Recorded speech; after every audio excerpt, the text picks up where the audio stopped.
Trump. Happy New Year, Sean.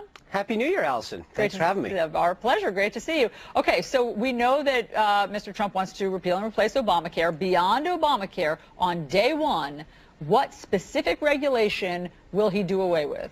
Well, I think you're going to see a series of them, and that's to be announced. We're not going to get out ahead of ourselves, but he released a video right around Thanksgiving talking about the first 5 or 6 executive orders that he's going to issue. Some of them, withdrawing from TPP, renegotiating NAFTA and giving notice, instituting a lobbying ban that is very forward-thinking, that's saying that if you want to serve in a Trump administration, you need to serve this government, not yourself, and it's going to have a 5-year ban going forward, and it also has a lifetime ban on people who want to serve in this administration, then potentially lobby for a foreign government. There will be a lifetime ban on that. There will be a slew of other things that come forward. But I think part of this is that we'll have a rollout where we talk about the agenda and how each of those regulations, both ones that we're going to repeal and put in place, help grow jobs and economic growth. Okay. Sean, let's talk about the alleged Russian hacking of the DNC. Mr. Trump says he knows things that other people don't. What will he be revealing to the American public on Tuesday or Wednesday? Well, it's not a question of necessarily revealing. Remember, the president-elect is privy to a lot of classified information, intelligence reports. He gets briefed by his national security team on a daily basis.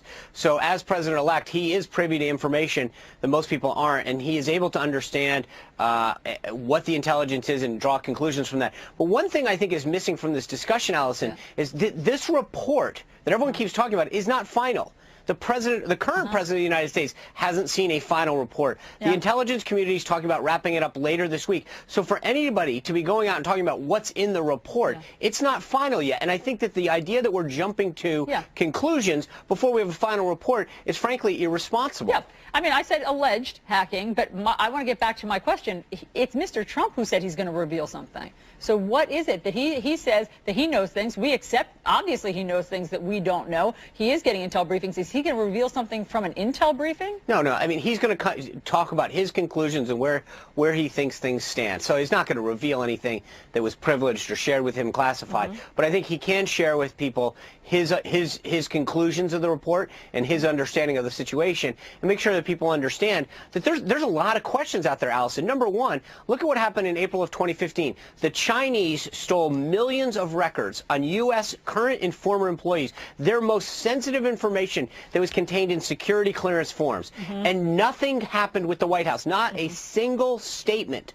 And now you have an instance where there was a political activity going on, and the question is the response of this administration, the sanctions put on, proportional with the activities that happened? And number two, is it a political response to Russia, or is it a diplomatic response? Because we haven't seen these kind of sanctions in peacetime in our history. Sean, just to correct you, you say not a single statement was ever issued or made after the Chinese hacking. I have the statement right here in my hands.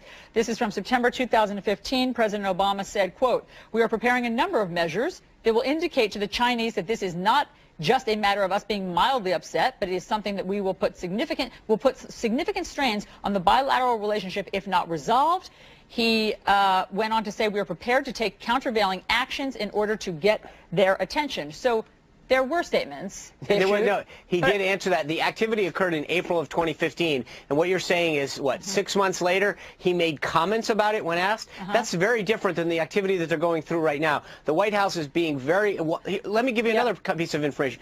The President of the United States says in September, he, quote, told Vladimir Putin to, quote, knock it off. If he knew then that there was activity going on, why didn't they act? Was it because of a political reason that they thought Hillary Clinton was going to win, and they thought, why address this now? It's only until Donald Trump won that they seem to want to react to Russia. But Sean, I'm more interested. Hold on, Sean, because I'm more interested in what Mr. Trump is going to do than what we're not electing President Obama again. But you are representing Mr. Trump. So if Mr. Trump, if the conclusion is that in fact Russia and Vladimir Putin were behind the DNC hacks and tried to meddle in the U.S. election, what will Mr. Trump do about it? He will meet with his team, take their recommendations, and make a conclusion based on that as to what a proportional response should and could be. What does that look like? How can you ask me what it looks like when we don't even have a final report? Because you must be planning for that possibility. No, the way that the idea that you should be talking about the conclusion or the actions that you're going to take on a conclusion that's not final yet is unbelievably irresponsible. Wait the a minute, report Sean. is not, no, hold on. The report's not final. He has not been briefed by the heads of the intelligence community yet, and you're asking me what his response should be. He has Think not about been briefed by the heads of the intelligence community about whether or not they believe that Russia is behind the hacking. No, they're coming in later this week to do that. And so the idea that you're asking me, and neither is the President of the United States, frankly, because the report isn't final. Yep. So the idea that you're asking anybody what their reaction should be to a non-final report is unbelievable. Well, I just don't get it. No, not hold on. Sean. The idea that we are asking people and making assumptions on a report that's not final is unbelievable. Okay, so in other words, Lindsey Graham and Senator John McCain are also unbelievable and irresponsible since they're not the ones who instituted the sanctions. It's the President of the United States. They're planning hearings about it. They believe these 17 Hold on. intelligence. Oh, wait. Stop. Hold on. Listen to what you just said. They're planning hearings.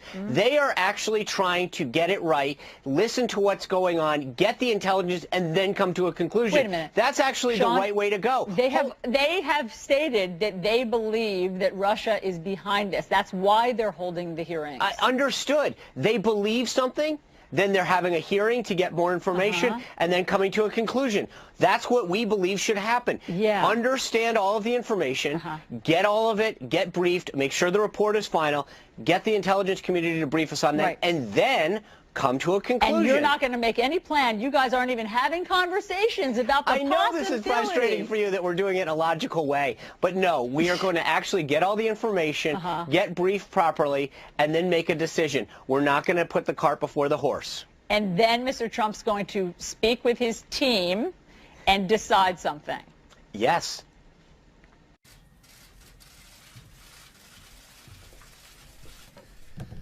Good evening. Thank you guys for coming. I know our first official press briefing is going to be on Monday, but I wanted to give you a few updates on the president's activities. But before I get to the news of the day, I think I'd like to discuss a little bit of the coverage of the past 24 hours. Yesterday, at a time when our nation and the world was watching the peaceful transition of power, and as the president said, the transition and the balance of power from Washington to the citizens of the United States, some members of the media were engaged in deliberately false reporting. For all the talk about the proper use of Twitter, two instances yesterday stand out. One was a particularly egregious example in which a reporter falsely tweeted out that the bust of Martin Luther King Jr. had been removed from the Oval Office. After it was pointed out that this was just plain wrong, the reporter casually reported and tweeted out and tried to claim that a Secret Service agent must have just been standing in front of it. This was irresponsible and reckless. Secondly, photographs of the inaugural proceedings were intentionally framed in a way, in one particular tweet, to minimize the enormous support that had gathered on the National Mall. This was the first time in our nation's history that floor coverings have been used to protect the grass in the mall. That had the effect of highlighting any areas where people were not standing, while in years past, the grass eliminated this visual. This was also the first time that fencing and magnetometers went as far back on the wall, preventing hundreds of thousands of people from being able to access the mall as quickly as they had in inaugurations past. Inaccurate numbers involving crowd size were also tweeted. No one had numbers because the National Park Service, which controls the National Mall, does not put any out. By the way, this applies to any attempts to try to count the number of protesters today in the same fashion. We do know a few things, so let's go through the facts. We know that from the platform where the president was sworn in to 4th Street holds about 250,000 people. From 4th Street to the media tent is about another 220,000. And from the media tent to the Washington Monument, another 250,000 people. All of this space was full when the president took the oath of office. We know that 420,000 people used the D.C. Metro public transit yesterday, which actually compares to 317,000 that used it for President Obama's last inaugural. This was the largest audience to ever witness an inauguration, period, both in person and around the globe. Even the New York Times printed a photograph showing that a misrepresentation of the crowd in the original tweet in their paper, which showed the full extent of the support, depth, and crowd and intensity that existed. These attempts to lessen the enthusiasm of the inauguration are shameful and wrong. The president was also at the Central, as you know, the president was at the Central Intelligence Agency today and greeted by a raucous overflow crowd of some 400 plus CIA employees. There were over 1,000 requests to attend, prompting the president to note that he'll have to come back to greet the rest. The employees were ecstatic that he's the new commander-in-chief, and he delivered them a powerful and important message. He told them he has their back, and they were grateful for that. They gave him a 5-minute standing ovation at the end in a display of their patriotism and their enthusiasm for his presidency. I'd also note that it's a shame that the CIA didn't have a CIA director to be with him today when he visited, because the Democrats have chosen, Senate Democrats are stalling the nomination of Mike Pompeo and playing politics with national security.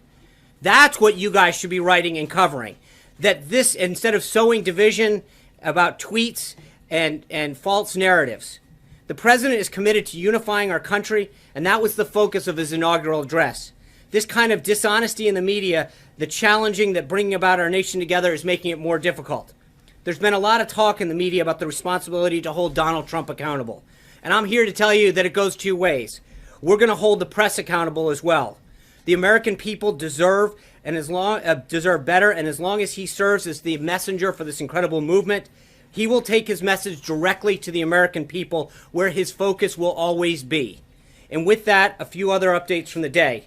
The president had a constructive conversation with Prime Minister Trudeau of Canada about strengthening the relationship between our two nations. They also discussed setting up additional meetings in the days to come, which we will follow up on.